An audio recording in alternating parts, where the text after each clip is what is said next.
After my operation, I will be a woman. Why can't she just be a lesbian? Because she's not a lesbian, Mom. She's a boy. Because I was born in a girl's body.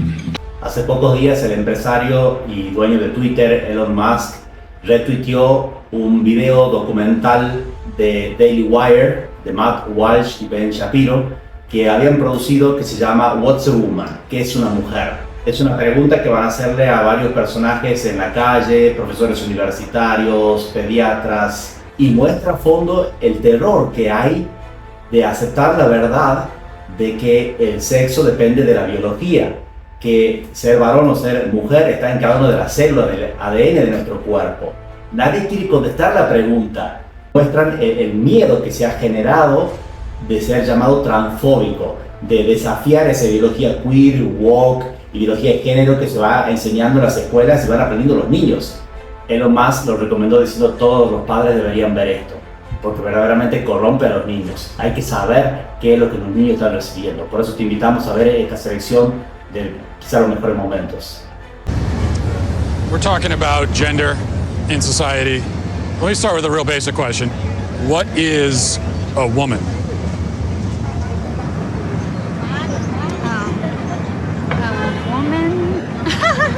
I don't want to assume, but you guys are all women? We're all women. Yes, we're women. So how would you define it, like in the simplest terms? That is hard. Yeah, it is. It is a stumper. A woman is someone that likes to be pretty and think of themselves as a delicate creature. I'm pretty indelicate. Okay. I could be a woman too. Yes, you could. Defining womanhood is just a project of someone who identifies as a woman. Yeah, but what do they identify? You see what I'm saying? What do they identify as? They identify as a woman, but what is that? I honestly don't know. It's a simple question. So why is it so hard to answer? This is going to take some serious investigation.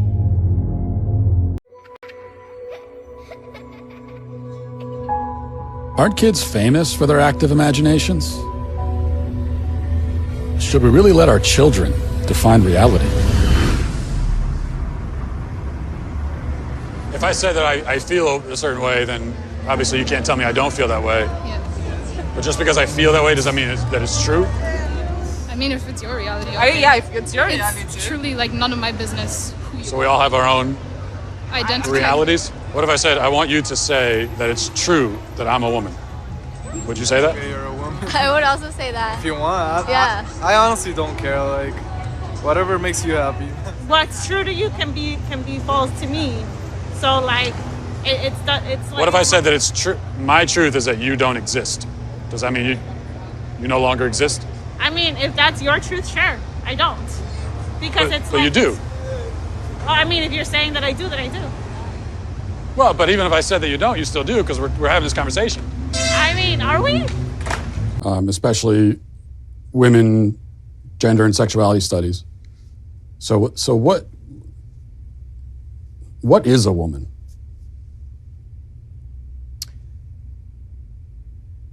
Why do you ask that question? I just really like to know. What do you think the answer to that question is? Well, I'm asking. That's why I came to a college professor who's this is what you do. What other kinds of answers have you gotten?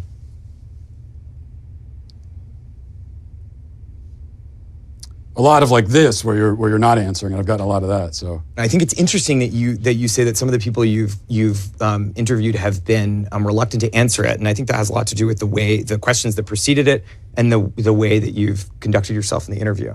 How have I conducted myself? How do you think you've conducted yourself? You just really don't want to answer the questions, do you? I came today very willing and enthusiastic about answering questions about women's and gender sexuality studies, which is the work that I do. You wanted to answer questions about women's studies, and so shouldn't the first answer you should be able to provide is what exactly is a woman? Well, for me, it's actually a really simple answer, and that's a person who identifies as a woman. But what are they identifying as? As a woman. But what is that? As a woman. Do you know what a circular definition is? I do. It's sort of like what you're doing right now, where a woman is a woman. If I see a chicken laying eggs and I say that's a female chicken laying eggs, did I assign female, or am I just observing a physical reality that's happening in the world?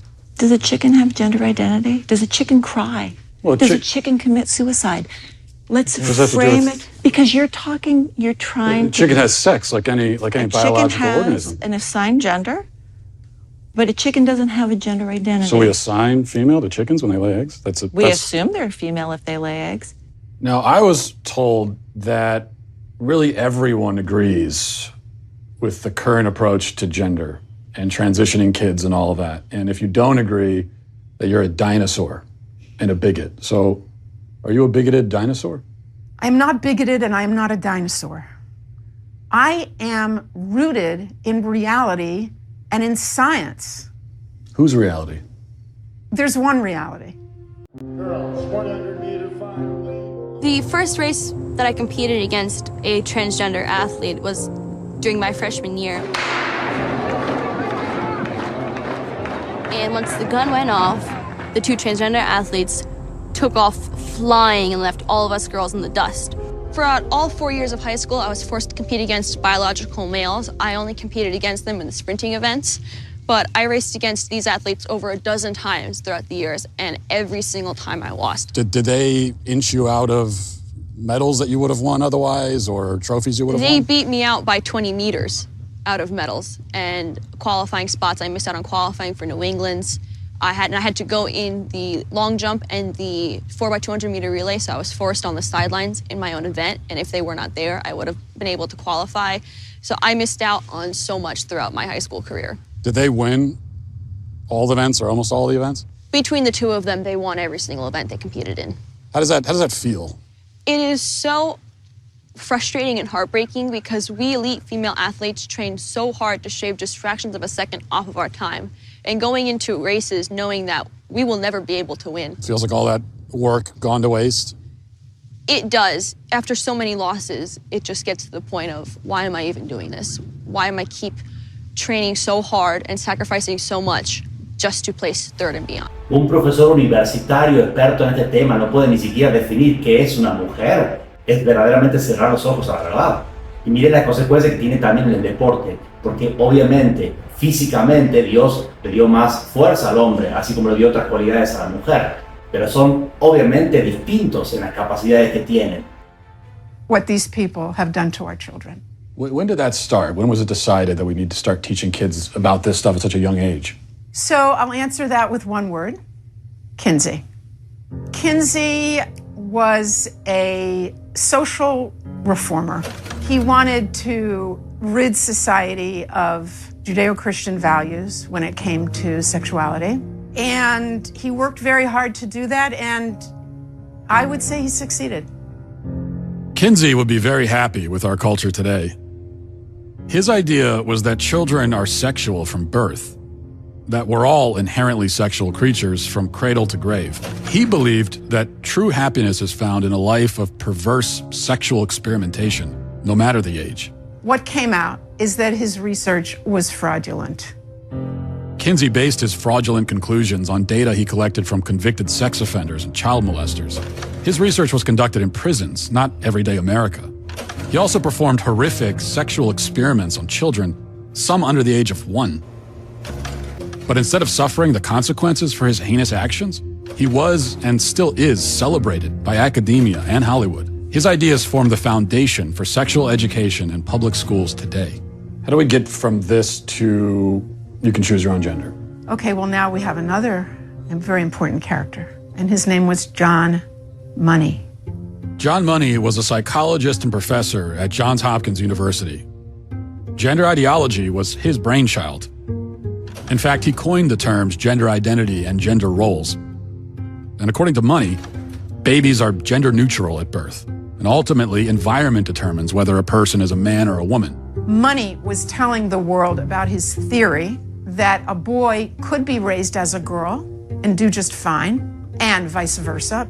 I'm a biological woman that medically transitioned to appear like a male through synthetic hormones and surgery. I will never be a man. Is it transphobic for me to tell the truth? Why is it that a couple hundred years from now, if you dug up my body, they're gonna go, yeah, that was a woman, had babies. Can you tell me about the procedures that you had? I've had 7 surgeries.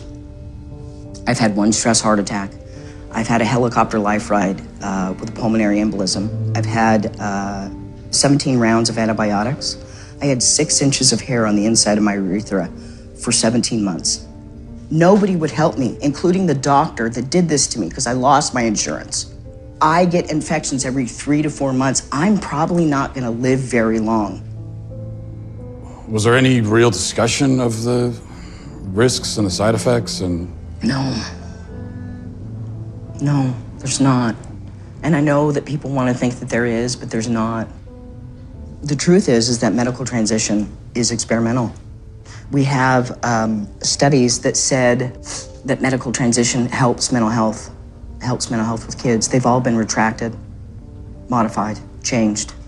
But the only long-term study tells us 7 to 10 years is when transgender people are the most suicidal.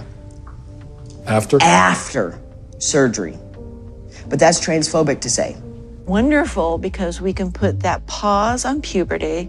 Just like if you were listening to music, you put the pause on and we stop the blockers and puberty would go right back to where it was. The next note in the song just delayed that period of time.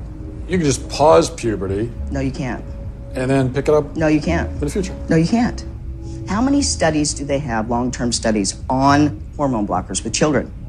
None. I just spoke a month or 2 ago with a mother whose 14-year-old daughter was put on blockers. They discovered after 2 years, this 14-year-old girl has osteoporosis. That's something that like old women get. How can doctors assure parents that a certain medicine is totally safe if, based on what you're saying, they can't possibly know that? How can they be removing the healthy breasts of 15-year-old girls? How can they be sterilizing kids? How can this whole thing be happening, Matt? Trans rights. This is only going in one direction. You will respect us. To understand more about gender identity, kids are coming out at younger ages. It's exciting. And you know who gets it right? Is this next generation. The next generation who's already telling us that our antiquated ideas of things have to be a certain way just don't apply to them. They're rejecting a lot of our social mores. They're tweaking the system. I just don't think it's realistic to put this decision on them that is basically saying, are you okay with the risk of permanent health effects that you can never ever reverse? How can you ask that of such a small child? Now you only give us 60 seconds, so let me get to the point. You are all child abusers.